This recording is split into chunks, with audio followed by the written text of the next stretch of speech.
Hello and welcome to YHTV's Trinity of Life. This is episode 17. I'm Christina Suzama, your host for this program.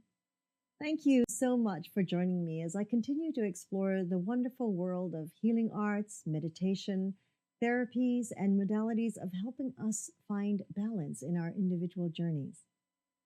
We're always excited to meet those of you who are on the leading edge of creating change on this planet, and those of you who will inspire others to make life changes. Today, I have a very special individual with me.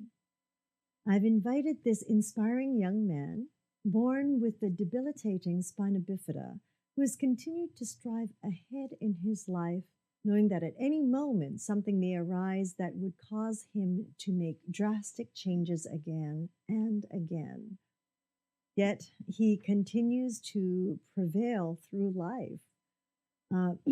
It really gives me a great honor to welcome to our show Quinn McLaughlin. Hello, Quinn. Thank you Hello. for joining us. Thank you. How are you today? All right. Good. So Quinn, here you are on our show, and I know that you've done several other interviews or talks with students and things like that before.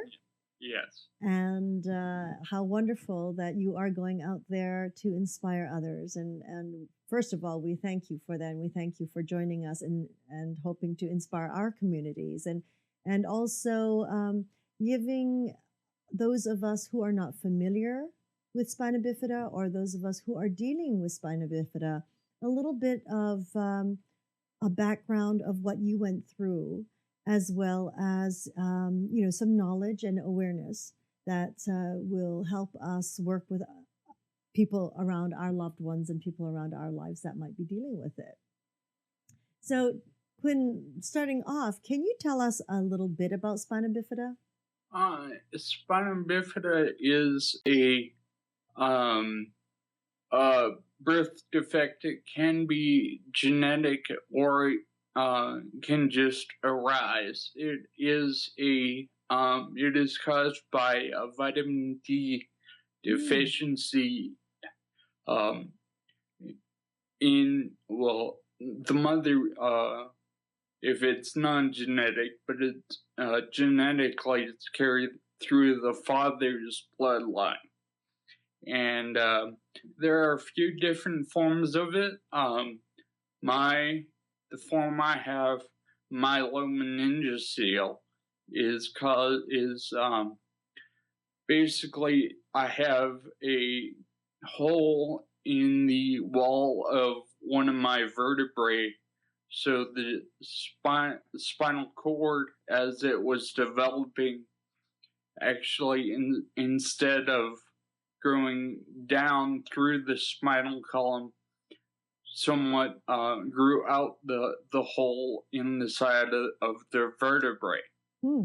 And when that happened, it rubbed raw nerve against the bone, therefore creating the nerve damage to the spinal cord, which ultimately affected everything from my waist down. There is another popular form, which is kind of the reverse. It's actually a burr on the inside of one of the vertebrae that actually rubs against the raw nerve of the spinal cord, therefore creating damage that way. But that is a lot less severe, and there's a whole list of people that actually have that or have been suspected of having that. They just didn't know to look for it. I see. Because it's so minor.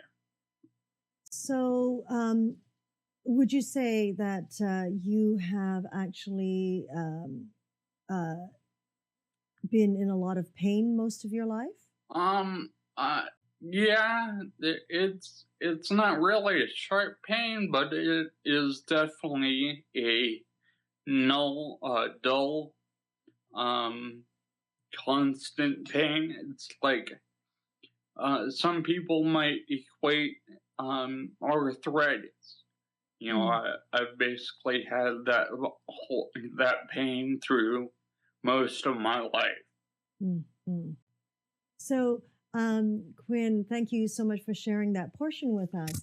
Now, what about, do you remember much about your youth in the means of growing up?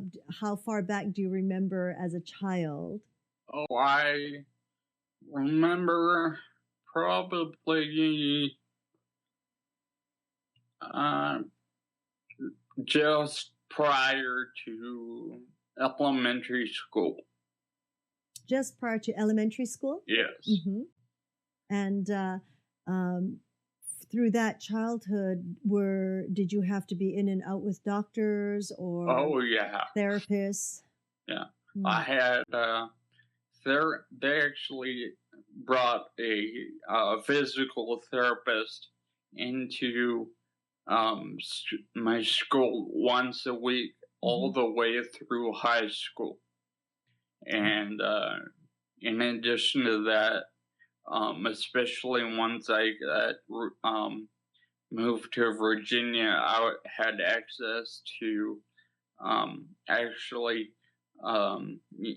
Georgetown University doctors that I saw 2 to 3 times a year. And I saw everything from, an orthopedic surgeon to a orthotist to a physical therapist to a urologist, neurologist, neurosurgeon, and that was one thing, 2 to 3 times a year. I would go into a clinic and I would, in the span of 2 hours, I would see 5 doctors, my physical therapist, and get cast for new leg braces.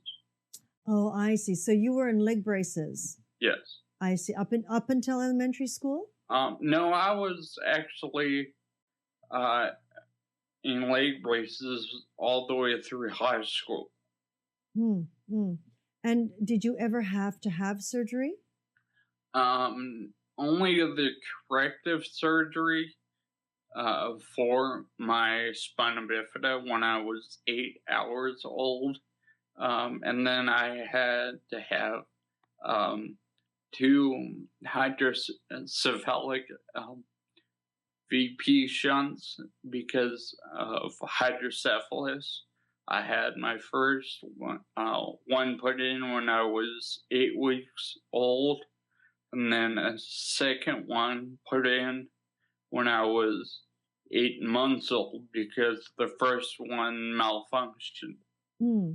And that's been it as far as those surgeries. Can you tell us a little? You're saying that there are shunts that were put in? Yes. And and those are put in where, in your back? No, in my head. Oh, I see. So those were put in your head. So to drain the CSF fluid. Because when naturally my body, when I was younger, registered that my back was broken. Well, when the body does that, it sends extra CSF fluid to that area to help you heal. Well, it really wasn't, it was already fixed. But, so what happened was all that extra CSF fluid would gather in my head. Oh, wow. So they had to drain it out. I see. And that's what the shunt is for. They place it between the lobes, Mm. and it runs down below the diaphragm into my abdomen, Wow. and it just drained down into my abdomen and then got absorbed by the body. Mm. Mm. So, when you, of course, you don't remember any of that, and any portion of that. 8 weeks old, 8 months old. I can't imagine what your parents must have gone through, having their little loved one go through this excessive amount of, medication and surgery. So from that point, you were in leg braces, Right. and all the way through high school. Yes. And yet, through our conversation before, I would love for you to share with everyone everything you did in school and everything you were Okay. able to do in school, even with leg braces. I didn't realize you had to wear leg braces through Yeah. all that. Yeah, I had, I started playing soccer when I was 5. That lasted till I was about 13. I started competitively swimming without leg braces at 9 to 18. Mm. When I gave up soccer, I started mountain biking from 15 to present. And I was in the band. I was also a Boy Scout from the age of 11 to 18. Mhm. I was a student sports trainer in the school's gym in high school. I also got my basic EMT training at the age of 17, and that lasted till I was 21. Wow. And that was about it. And now I've just continued biking. So I'm curious. So when you began to do your biking and all those sports like soccer, I'm assuming you had to remove the braces and then bike or run around and then put them back on at the end of the day? No, No? I just kept the braces on. I was fortunate when I moved to Virginia and had access to all those university doctors. The orthotist there actually made braces with ankle hinges. Oh, wonderful. So, I could do whatever I wanted to do because of those braces. I just had to buy, a little bit bigger shoe to fit the braces into the shoe. And I just went on, did what I could do. Fantastic. So you stopped needing the braces right after high school? Well, yeah, I probably technically still needed them and probably still need them, but I've had a really hard time of finding since I moved away from that orthotist. I've had a really hard time of finding an orthotist that can make a comparable brace, and they always broke on me. I see. So I eventually just said, okay, I'm out of puberty, and I'm, part of, one type of that I had actually helped me stand up and stretch all the tendons and ligaments in my in my legs so that so I could stand up straight. I see. And I figured once puberty was over, my legs weren't gonna really get any better. Mm-hmm. Mm-hmm. So the braces kind of became a moot point at that point in time. So I went ahead and just gave up wearing the braces. Also, because I was so active, I kept my muscle strength up and was able to cope that way. That's fantastic. Now, I tell you, I have to tell our audience, I met or learned of Quinn through his father, whom I met just a little while ago. And your father is so very proud of you and how you've dealt with this all your life. Now, do you remember times, Quinn, going through school? It's always known that children can be very cruel because, they're not worldly. They haven't learned certain etiquettes. They just say what they say or do what they do. Right. Did you feel like growing up that you were extremely different from everyone else? Did they make you feel that way until you were able to prove yourself? Yes. Especially because I grew up in a very small town in the backwoods of Virginia. Backwoods.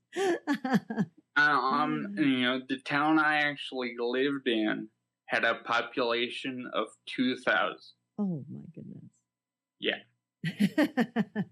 Everybody knew each other, right? And their dogs and their cats and so it was a very conservative place, and every day I had to push myself further and further, push myself just to and I did get that resistance. People didn't believe I could do what I said I could do until I did. That, thankfully I had a mom that told me constantly that I could do anything that anybody else could do. That took me a long, that really gave me a good outlook in life. But that kind of did have a backlash. It did. Yes. What was the backlash? Well, because I believed in myself that I could do anything anybody else could do. I had to and did push myself, that extra, 110, 120% to prove that I could do it above, whatever I had to do. And that actually eventually, wore me down physically and mentally. Like my knees right now, they've been bad for years. I probably should have had knee replacements by now. Oh my God. And if I hadn't pushed myself, that extra 10 or 20%, my knees would have been in a lot better shape. Where my back would be in better shape. So, it's overall it was good, but I do have to deal with these certain side effects. Right. Well, I believe that because of yourself, you pushing yourself so far, I think there's, again, the pros and cons with it.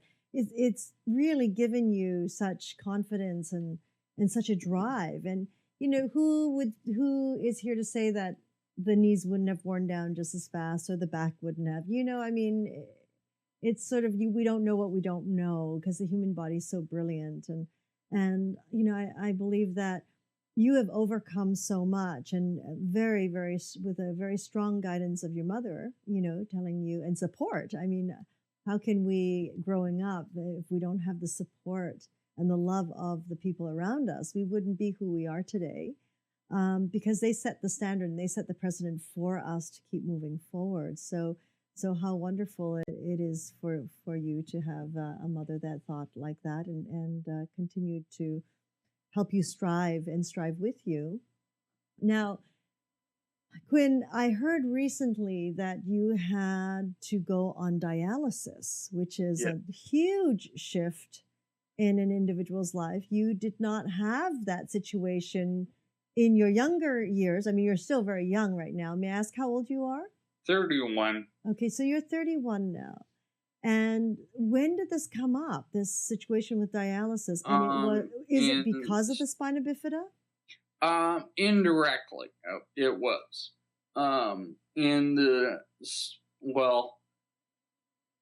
Technically, it started back in the fall of 2009. Mm-hmm.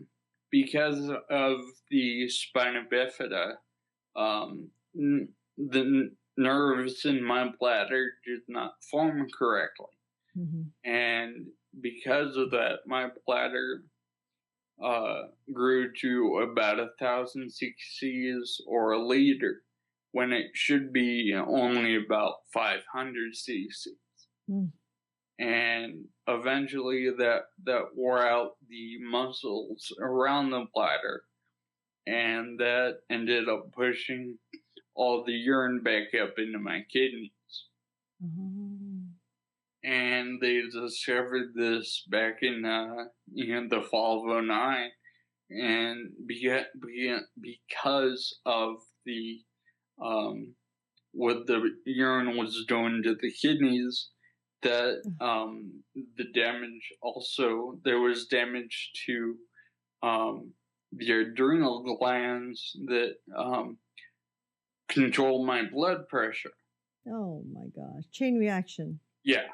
So they gave me a blood pressure medication, but nobody knew I was allergic to the blood pressure medication. And by April of 2010, I was in the hospital because my kidneys had shut down, partially because of the spina bifida and partially because of anaphylaxis. Oh my gosh. And I spent from April 3rd to June 16th in the hospital. Mm.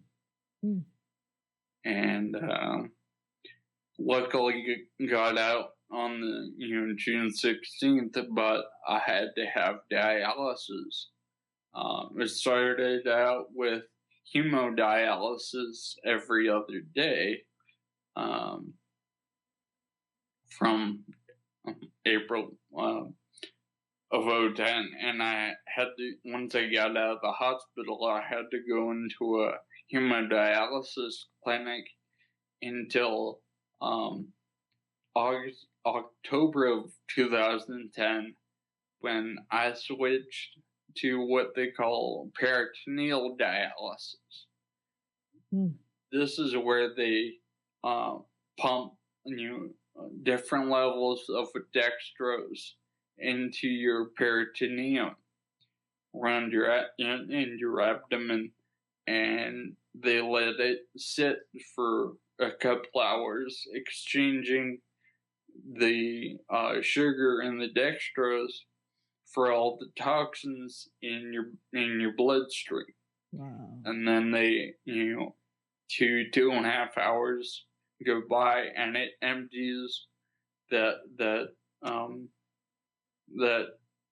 wastewater. Mm-hmm. And then it pumps another round of dextrose into your peritoneum, and it will it did that 4 times a night, every night. Wow. 4 times a night, every night? Yeah. That is, I mean, I hope you could do that while you are watching television or doing something else. that was a home remedy home therapy that I had to set up every night. And that was the good thing was, once I was hooked up to the machine through the port, I had, I think it was a 25-foot long tube that I could just wander around my apartment and do what I needed to do, in the meantime, whether it was cleaning the apartment or sleep. Oh, so you could do it, that could just continuously run while you were sleeping as well. Right. Yeah, I would plug in at about 10 o'clock at night, and I would unplug it like 6 or 8 in the morning. Oh, wow. So then that basically circumvented you having to go to the hospital or a clinic to have that done. And I didn't have to have, when you have hemodialysis where they clean your blood, they basically, what they do is they give you a fistula, which is they connect a vein and an artery directly. And once that heals, they take two big, 15 gauge needles and stick both of them in the fistula. And one sucks the blood out through one, and one puts the blood back in you. And those stay connected, right? Yeah, during the therapy, it's like 3.5 hours every other day. And once the therapy is done, you unplug and go home until 2 days later when you show back at the clinic. And now you had to go through almost 2 years of that, correct? Yeah, 13 months. I had, it was April 2010 to May 2011. And, at that point, the doctors said, my blood test, which I had to have done every month, came back good enough to not need dialysis anymore, which is a really good thing, but not one thing that you have to realize is that your kidneys only have to be working at 25% to be off dialysis. So when you, oh my gosh, so you have now basically, you're off of dialysis now. Now, is there something you did? Because once people go on dialysis, we very seldom hear of them coming off of dialysis. And I would assume that there are many different forms of dialysis, like, what you were doing at home for yourself. Was in your case, did they know that at some point in time that you would be able to remove yourself from it? Or was it something that you actually made it, put it in your intention that you were going to make a change and that you were going to get off of this by changing your diet or your health and what you did, daily? What in your case, which one? It was a combination of all. I knew the doctors did say I was, I had end-stage renal disease, which means the kidneys, I was even put on a transplant list. And the doctors said, everything's permanent, that I was going to be on dialysis till I got the new kidney. And but I knew deep down that part of it was from the spina bifida, which I couldn't change, but I knew that part of it was the anaphylaxis, which that is totally recoverable from. Mm, mm, mm, mm. So I knew that there was a good chance that I I could get off dialysis. Also, um, when they came at me with the diet, that I had to totally redo my whole anything I ate, which they're on the dialysis diet there's a bunch of contradictions, you know, and it took me quite a while, probably 2.5 months to fully understand the dialysis diet that I had to go on. Mm. And then once I got the hang of it, I just said, okay, this is all I'm gonna eat. This is all I can eat if I'm gonna get off dialysis. Mhm, mhm, mhm. Also, the physical activity played a big part in recovery. Also, that just they've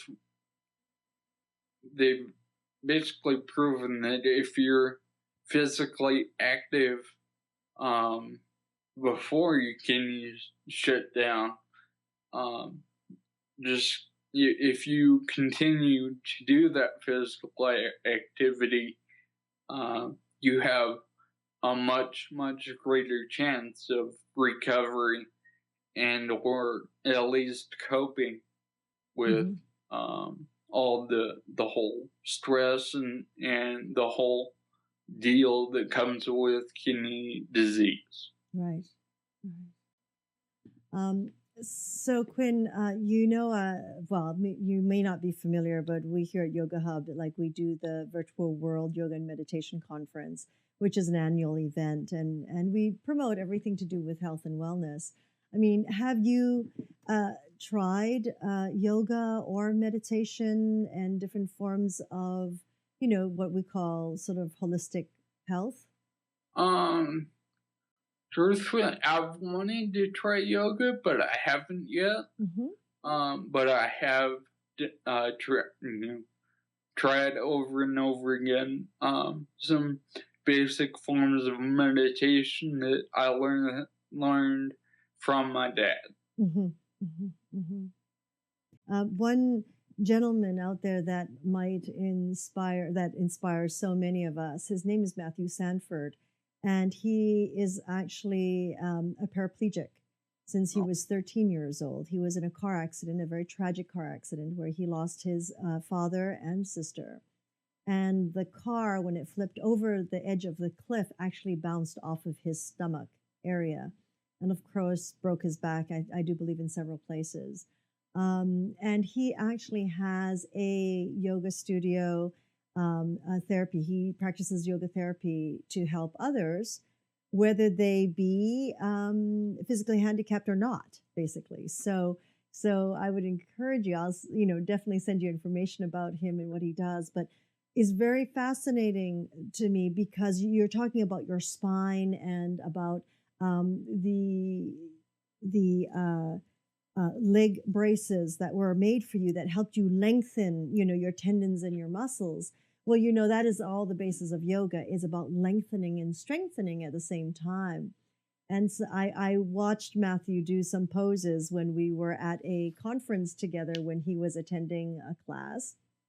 And I watched the way even, I mean, I could not really raise my legs like that. It was really inspiring, so he also had this very, very focused passion and intent that he was going to overcome and live a average life. I don't like to use the word normal, as you notice. It's like that's a setting on a hairdryer. It's not. What is normal, right? You remind me very much of his story of how he has sort of overcome things, and that's why right now you are sort of connected with Yoga Hub, YHTV.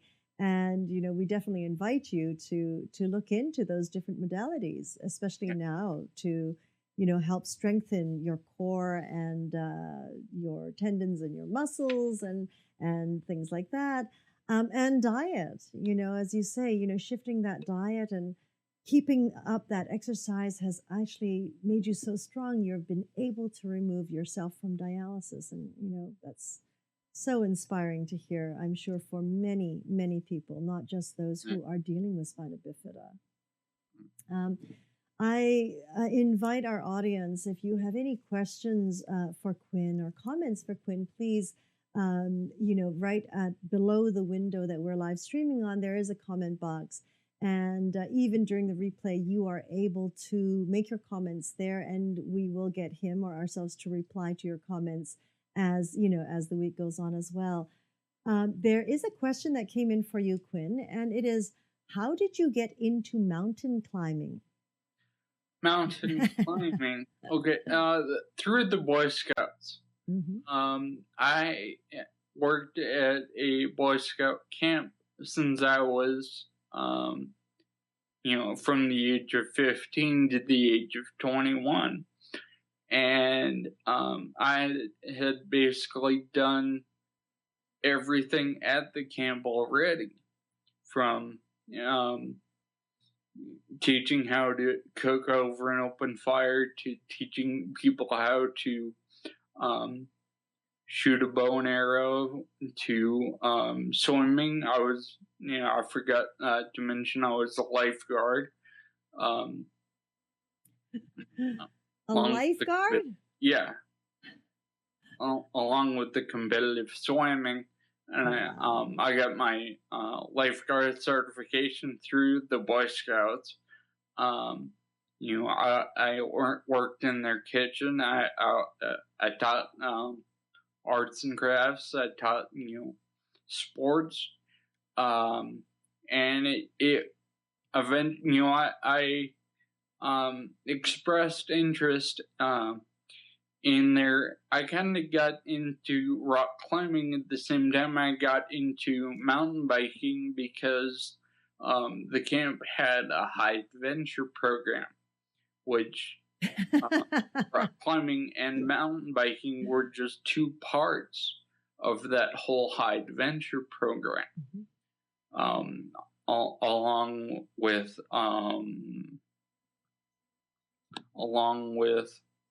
a couple other parts like black powder shooting and hiking, some really difficult trails, and just going out into the middle of the woods and camping and wilderness survival. So that's how I got into most of my activities was through the Boy Scouts. The Boy Scouts, that's magnificent. What is black powder?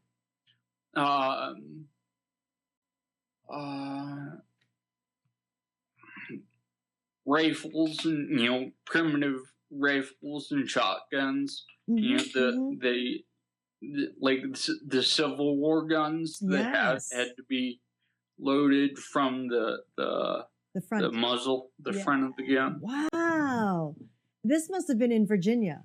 Yes. Okay, I was thinking, wow, I didn't realize that they still taught that. How wonderful for you to experience that. I would like to experience that. Another question that came in was about your bicycle design. Yeah. You are into bicycle designing, and do you design for people, for others? Well, that's kind of design's not the right word. It's I customize my bikes by custom specking, choosing the exact parts I want on my bikes. I see. Sometimes that includes special adaptive.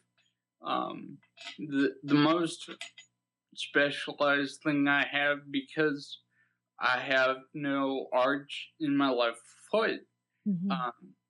I use the type of pedals that the professionals use called clipless.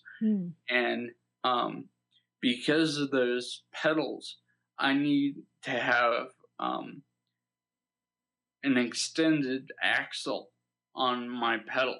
And so luckily there are a couple of companies out there that already make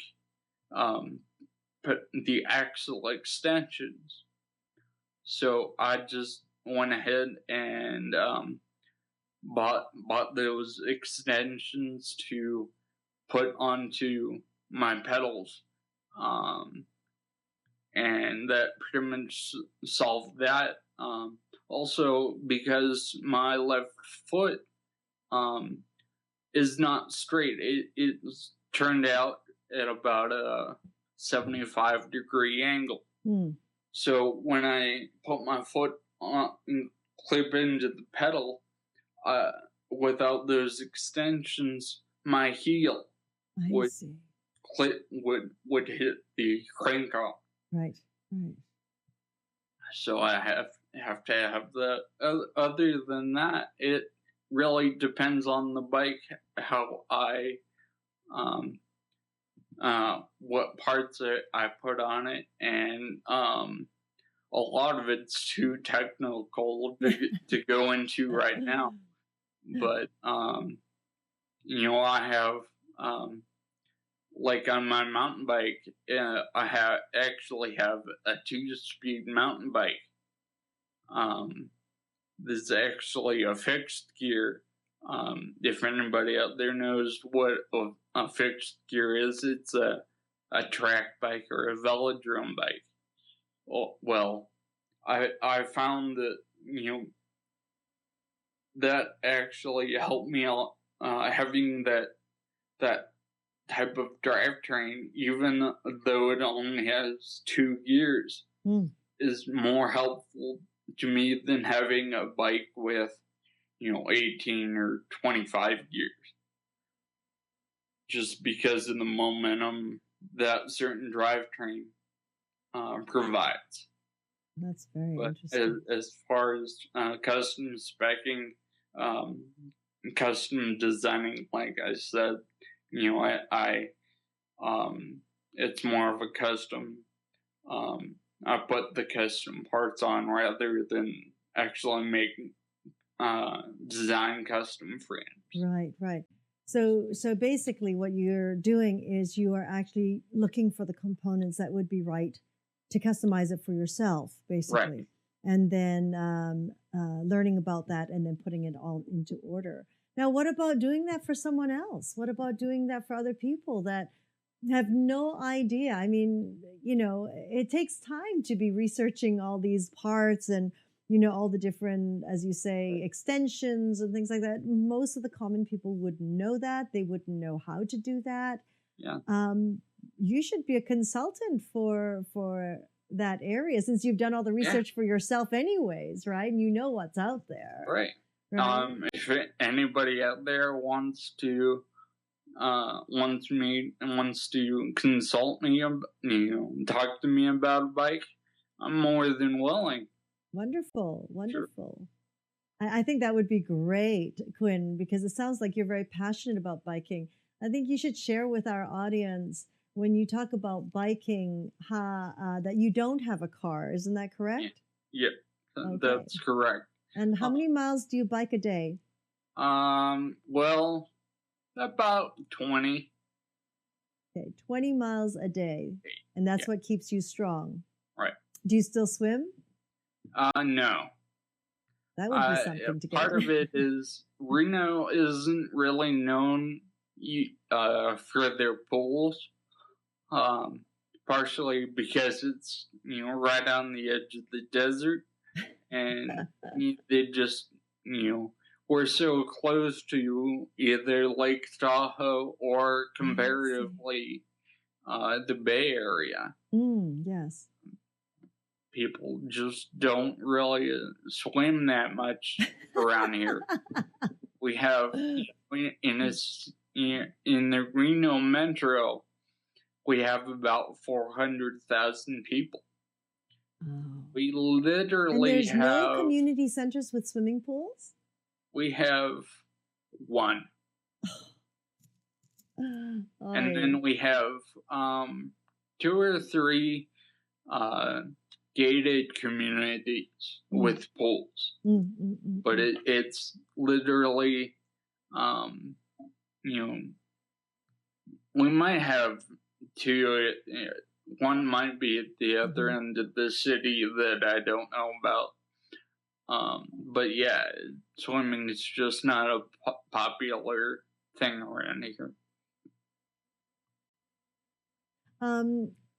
So Quinn, a question has come up, and this is a really important question because I agree. I mean, I would like to know myself how you do this, and this person's asking, what keeps your motivation when you just don't want to get out the door? For about a 2-year period, I was, EMT, rock climber, mountain biker, and I was fit enough to do all that. Well, I knew I could do that at one time. I know I can do it again. That's really all there. That's the way I look at it. Like right now, on my street fixing, I have been really concentrating on building up my muscles this summer using just one, that bike, which has one gear. Well, yesterday I went out on my typical ride and came back, but I decided to come back the difficult way. After a month of really concentrating on pushing myself to get stronger, I decided to come up the difficult way back home, and I came up, it's actually 2 streets, but I came up those 2 streets with relative ease. Wow. And, looking back at that, I'm like, okay, this past month where I've pushed myself, that's been worth it, and it's worked. So why not continue with it? Because I know, yes, I may be, at a certain lower level of fitness now, but I've found something that works for me. So I'm going to continue with it because I know I can get back to where I was, being that really active person. Well, and I no doubt with your condition and the condition that you are dealing with, it's like for us, if we stop exercising for a week or 2, our body sort of goes, back to a certain time, and it slowly sort of reverts back, and we get lazier and lazier. But with someone like you and your conditions, which I've spoken to a lot of people who have different conditions, of course, and health conditions, they really, the day or 2 days that they don't do an exercise or something for themselves, the slip going backwards is much faster and greater, and it's harder to pick up. So you no doubt in your 31 years have experienced that slip, and you don't want it to slip any further from a certain point now. Right. The struggle is too hard, right? Yeah, it is. That was one thing that,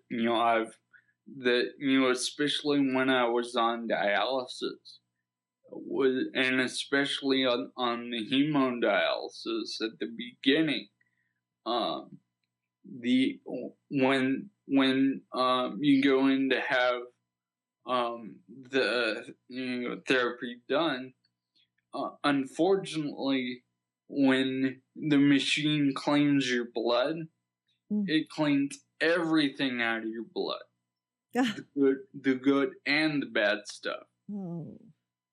So literally coming out of that, I had to, after the therapy was done, I had to down a full bottle of Gatorade just to be able to ride from my house. It was about 4 miles from the clinic back to my house. You rode your bike to the clinic for dialysis, and then after dialysis, you rode your bike home. Yeah. Now, did the therapist and the doctors know that you had to down this bottle of Gatorade? Could they not have given you something better? No, well, that was the well, as far as supplying the Gatorade, that was up to me because I didn't have to ride my bike. Therefore, I didn't have to, but because I rode my bike, I needed that bottle of Gatorade to ride my bike. Interesting. So in that way, and like I said, that was another good thing about the peritoneal dialysis was that only took the toxins that left the good stuff and only took the toxins out. I see. So I was more able to get had more energy and all the stuff I needed to really set up the baseline for where I had to come from to get where I am now physically. So wow, Quinn. Well, we're coming to the top of our hour now, Quinn. Wow, already. Isn't it amazing how fast it goes by? So, Quinn, is there something that you would like to leave with our audience, especially those who may be dealing with spina bifida now, some of the kids out there, or some of the parents of those children who, I myself being a parent, it would be, it's quite a journey to watch your child go through this. Is there something that you could leave with them to help keep that motivation going? Away from watching this program, of course, and maybe tagging in with you in a couple more years. Really just, as far as the parents, encourage your kids to do whatever they can, as far as, physically, activity, co-curricular, extra and curricular, and keep on encouraging them to do that, and just let them find what they want to do, and encourage them all you can, and help them be as successful as they can in whatever they choose to do in life. Wonderful. Thank you so much, Quinn, for taking this time to inspire our communities and the communities globally. And I look forward to bringing you back on the show again in the next little while and continuing this conversation. Yes. Thank you for having me. Thank you. And we will be in touch. And again, for any of you who have questions or comments for Quinn, please feel free to type them into the comment box below. You are all with us here on YHTV, which is Yoga Hub, YOGAHUB.TV. Thank you for joining us. Thank you again, Quinn, for your time and your inspiration. And we're really honored by your presence. Thank you. Namaste.